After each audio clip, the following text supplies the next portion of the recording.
Paris, la capitale française, abrite depuis mardi dernier la 48e session de la Conférence générale de l'UNESCO, regroupant les représentants de tous les États membres de l'organisation, les observateurs, les organisations intergouvernementales et les fondations.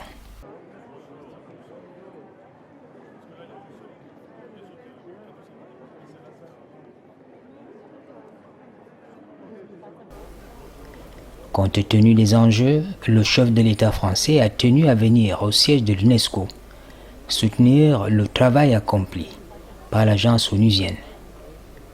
Emmanuel Macron et la directrice générale réélue ont tenu une réunion conjointe en présence, entre autres, des chefs d'État d'Éthiopie, de Namibie, du chef du gouvernement de la Tunisie. Cette réunion a débouché sur ce qu'on appelle aujourd'hui la déclaration de Paris. Disons, un appel mondial à accroître les investissements dans l'humain. Elle constitue un pas en avant absolument indispensable, en faisant de l'école le lieu privilégié de construction d'un projet commun, d'un destin partagé pour nos sociétés. En faisant de l'école la victoire des Lumières, de la science contre toute forme d'obscurantisme. Les chiffres de l'UNESCO sont d'ailleurs cruels à cet égard avec beaucoup des États membres.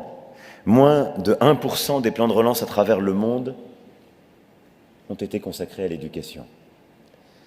Et donc à ce titre, l'impératif qui est posé par la Déclaration de Paris constitue à mes yeux une forme d'impératif catégorique.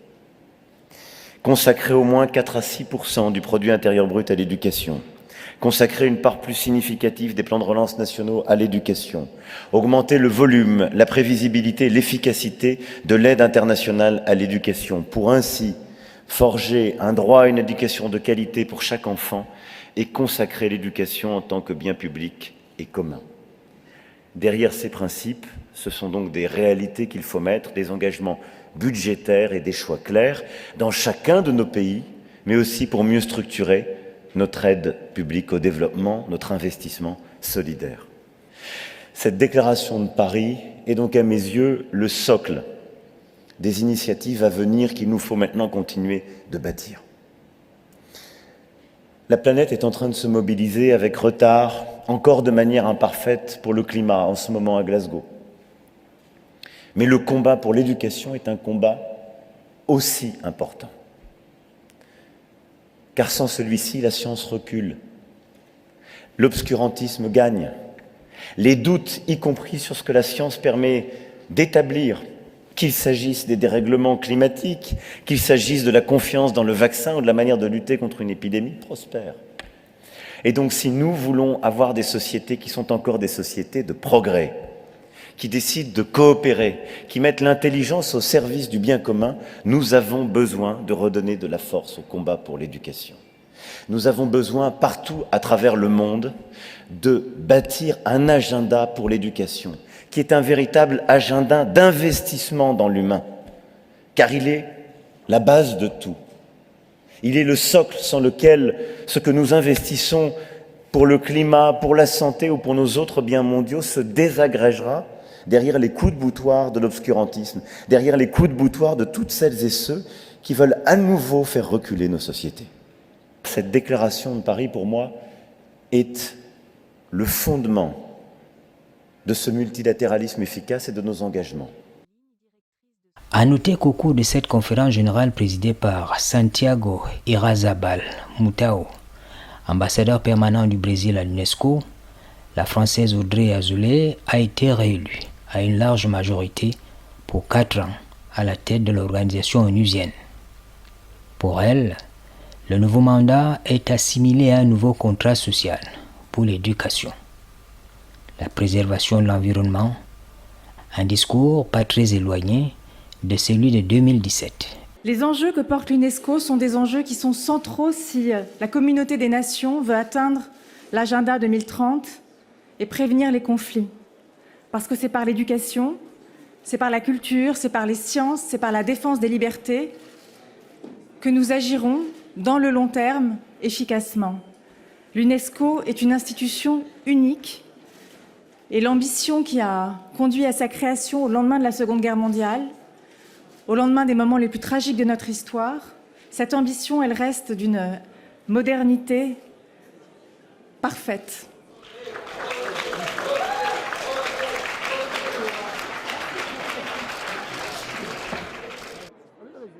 Le Cameroun participe à ces assises d'une importance capitale. Le ministre de l'Éducation de base, le professeur Laurent Serge Tundingwa, et son Excellence André Magnus Ekoumou, ambassadeur délégué permanent du Cameroun auprès de l'UNESCO, prennent part aux travaux. Le Cameroun partage l'engagement politique mondial en faveur de l'éducation. Nous sommes entièrement acquis à tous ces idéaux-là et nous sommes membres actifs. Nous abritons la représentation sous-régionale de l'UNESCO pour l'Afrique centrale et les Grands Lacs.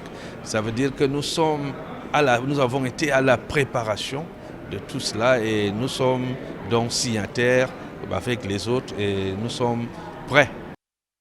À cette conférence, il y a un contenu à défendre dans les domaines de l'éducation, de la science et de la culture. Nous sommes venus comme à l'accoutumée aux conférences générales de l'UNESCO pour d'abord montrer que nous avons toujours été là. Et par rapport aux sujets qui sont concernés par l'UNESCO, à savoir l'éducation, la science, la culture, nous pouvons dire que le Cameroun est un pays qui est placé au centre de ces trois orientations. En matière éducative, nous avons un pays qui bénéficie de l'expérience française, de l'expérience anglaise, ce qui fait du Cameroun un pays bilingue et avec deux systèmes éducatifs, deux sous-systèmes, le système anglo-saxon dans les régions du nord-ouest et du sud-ouest et le système francophone dans les 8 autres régions. Nous voulons également dire que sur le plan culturel, la nature a voulu que le Cameroun soit ce que nous pouvons appeler une véritable gâterie culturelle, parce que nous avons plus de 250 ethnies, nous avons plus de 250 dialectes, ce qui fait que nos us et coutumes dans nos cultures ont une place importante. On a au niveau du Cameroun des royaumes très anciens. Suivez le royaume Gabamoun avec une écriture déjà au XIVe siècle. Regardons aussi toutes les cultures soudanopoles qui meublent le septentrion, les cultures bantoues dont nous connaissons également l'histoire légendaire, les peuples de la côte, etc. etc. Cela fait qu'aujourd'hui, nous avons des patrimoines mondiaux de l'humanité dans notre pays. Lorsque nous pensons par exemple à la réserve floristique et faunistique du Dja, nous retrouvons très bien. Nous avons des parcs nationaux, nous avons aujourd'hui des représentations de manifestations culturelles qui sont appelées à devenir patrimoine culturel de l'humanité. Comme partout ailleurs, le Covid-19 a affecté l'école au Cameroun. Toutefois, la crise sanitaire a eu l'avantage de remodeler le système éducatif. La pandémie du coronavirus est arrivée. Aujourd'hui, les choses ne seront plus jamais comme avant. Le Cameroun a également fait montre de sa résilience en adaptant désormais son système éducatif à ce nouvel environnement qui ne finira pas demain. Pourquoi pas d'autres du même type? Donc, nous avons la formation à distance qui est venue enrichir très rapidement le système éducatif, la formation en présentiel devenant désormais aléatoire dans certains milieux.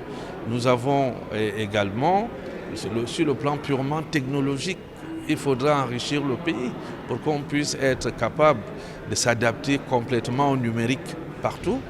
Les efforts sont faits en ce sens.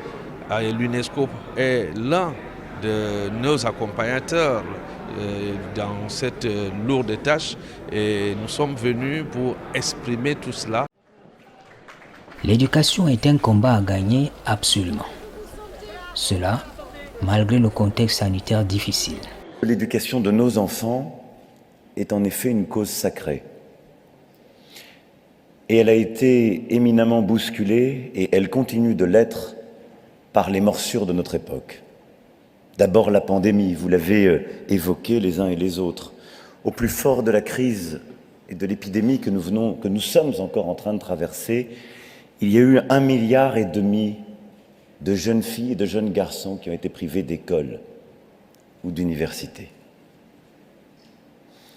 Ils l'ont été encore davantage dans les endroits où il y avait de la pauvreté, où il n'y avait pas de numérique, et où cette impossibilité de rejoindre qui son école, qui son collège, qui son lycée ou qui son université n'avait aucun palliatif, aucune possibilité d'apprendre depuis chez soi ou derrière un écran. Et il y a aujourd'hui, vous l'avez rappelé, Madame la Directrice Générale, durablement peut-être 11 millions de filles qui pourraient ne plus retrouver les bancs de l'école suite au Covid. Et donc les inégalités éducatives que nous connaissions avant la crise sont encore renforcées par celle-ci. Et notre planète a vécu, soudain, une privation de liberté au carré pour cette jeunesse, pour nos enfants. Mais la pandémie ne serait qu'une chose, car elle est limitée dans le temps et nous sommes en train collectivement de la vaincre aussi par notre engagement, par la science et par la solidarité internationale. Si l'école et l'éducation n'étaient pas toujours la première victime des obscurantismes. Lorsque le terrorisme attaque, il attaque l'école. Et partout dans le monde, quand le terrorisme gagne 1 centimètre, c'est l'école qui sacrifie. À chaque fois, ce sont les écoles les premières victimes. Notre enjeu est donc bien là. Celui qui permet d'accéder aux opportunités, celui qui permet d'accéder au savoir, celui qui permet véritablement de bâtir la paix, c'est l'éducation, c'est l'école.